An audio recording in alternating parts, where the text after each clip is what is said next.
¿Qué tal? ¿Cómo están? Saludos cordiales a todos. Bienvenidos a mi canal. En el video anterior habíamos hablado acerca de lo que fue el Mundial de Sudáfrica 2010 y el Mundial de Alemania en el 2006 en concepto de organización, gastos, inversión y las ganancias que tuvo cada país en cuestión económica, que fueron pocas, y en temas de infraestructura, que es principalmente, creo yo, el principal beneficio que le queda a cada país al mejorar la parte de transporte, de carreteras, de escenarios, en fin, y que eso obviamente es lo que más perdura. En este segundo video vamos a hablar sobre Brasil 2014 y también ya hablaremos de las consecuencias que deja un mundial en otros aspectos. Cuando Brasil organizó la Copa del Mundo, la FIFA le exigió, primeramente, una exoneración de impuestos para el organismo y todas sus asociaciones durante la competencia. Esto le dejó a Brasil una pérdida de varios millones, según dijo en ese momento el gobierno brasileño, además del permiso para la comercialización de bebidas alcohólicas en los estadios, algo que en ese momento estaba prohibido por el Estatuto del Aficionado en Brasil, una concesión de 2 kilómetros de perímetro alrededor de los espacios oficiales de la competencia como área de exclusividad para la FIFA y sus patrocinadores.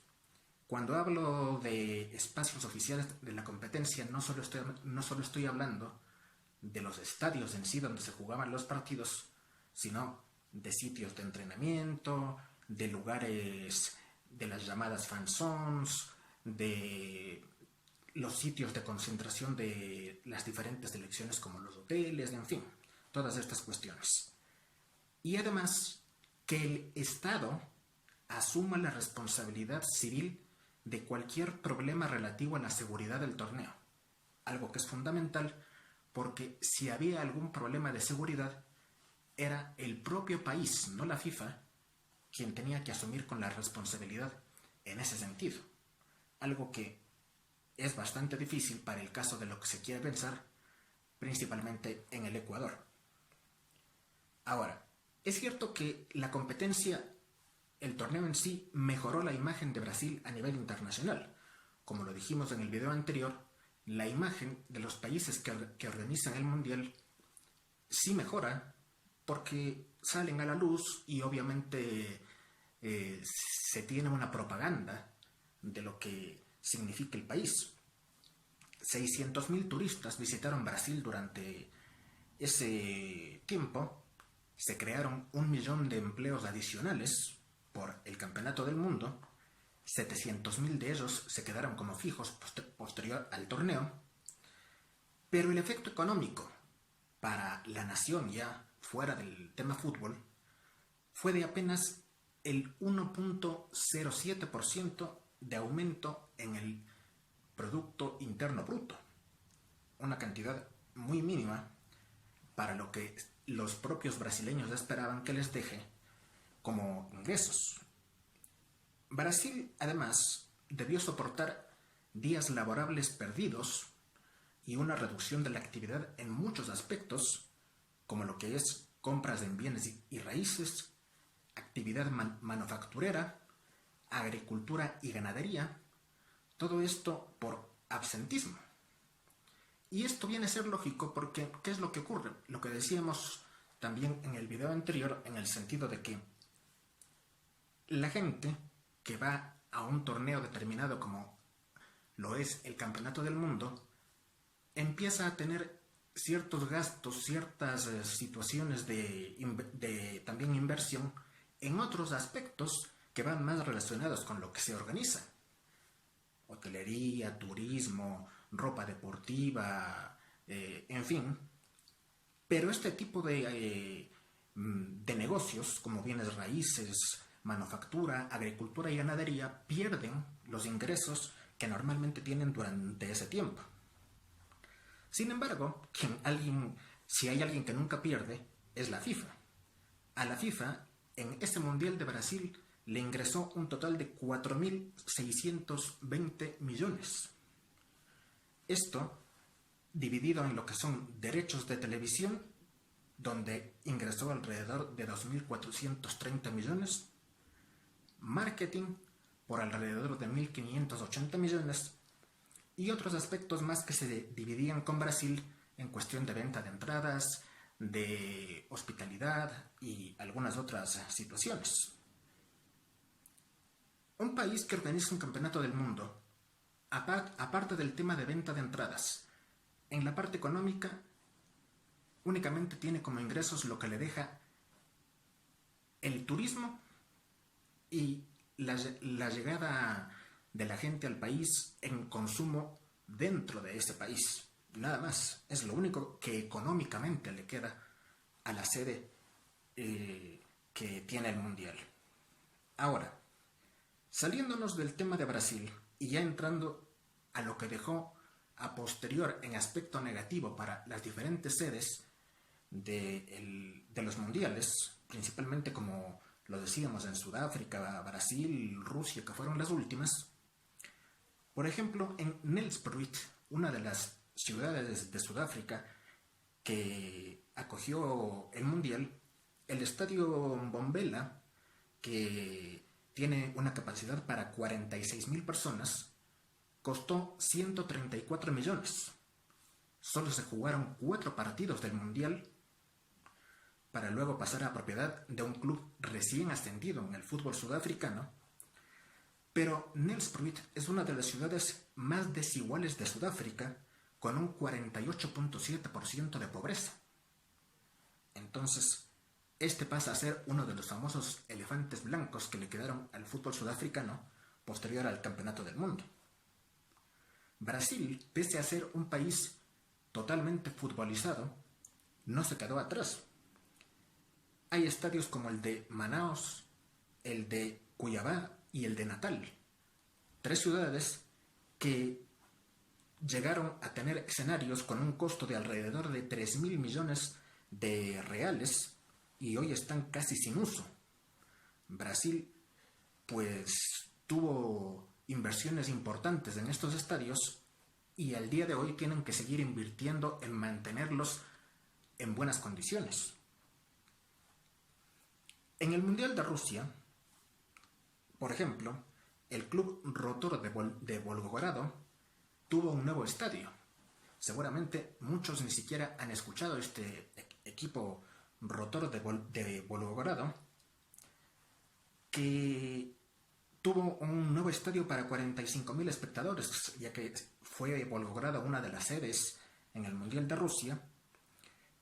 Pero el promedio de espectadores que van a cada partido del club en ese escenario es de apenas 3.800 personas.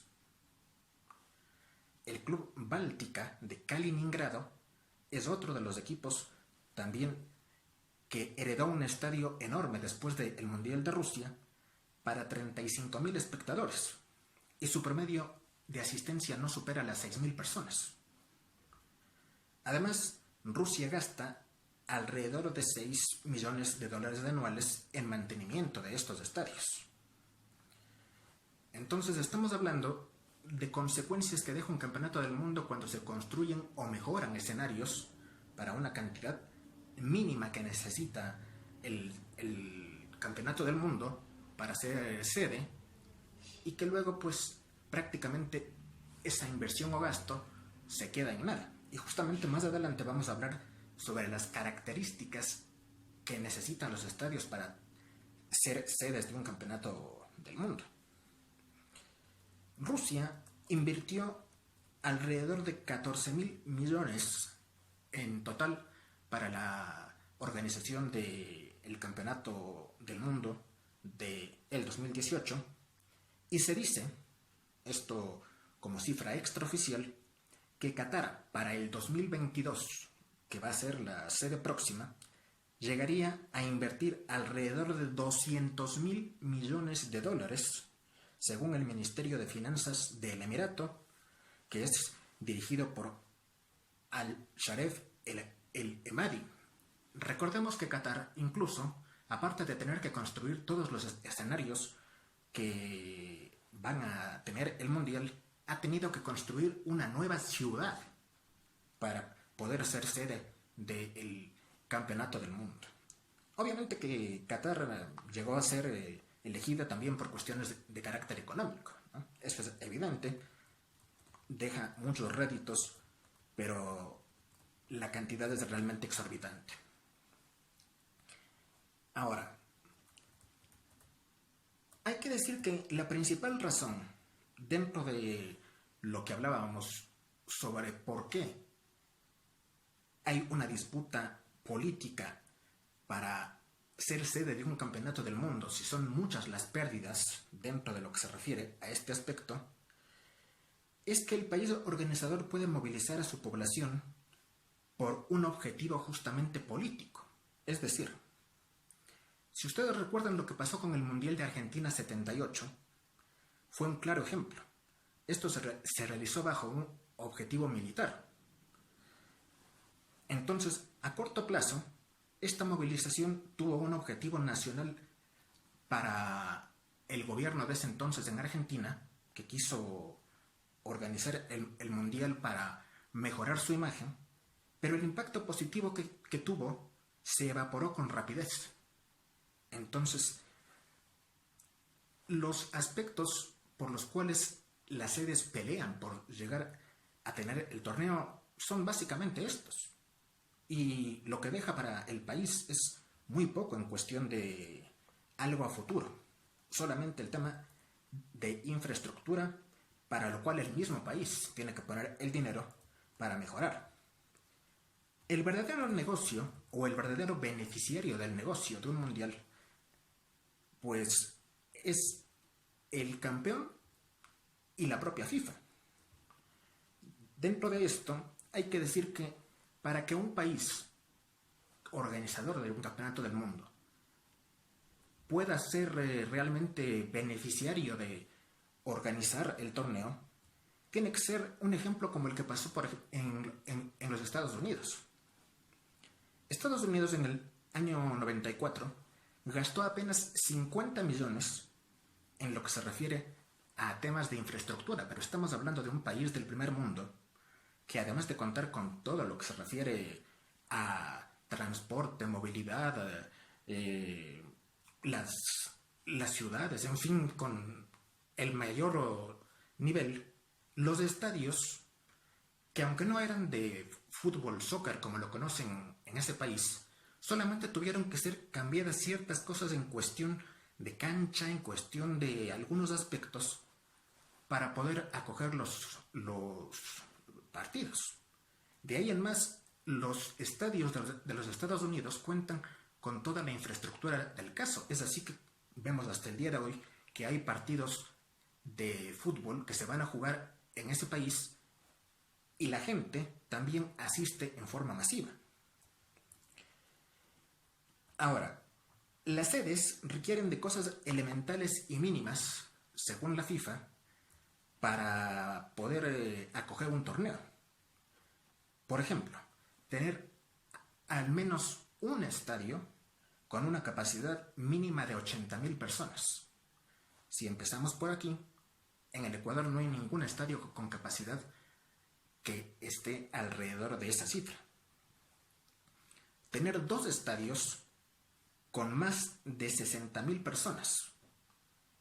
Tampoco se llega a superar las 60,000 personas en ningún estadio del país.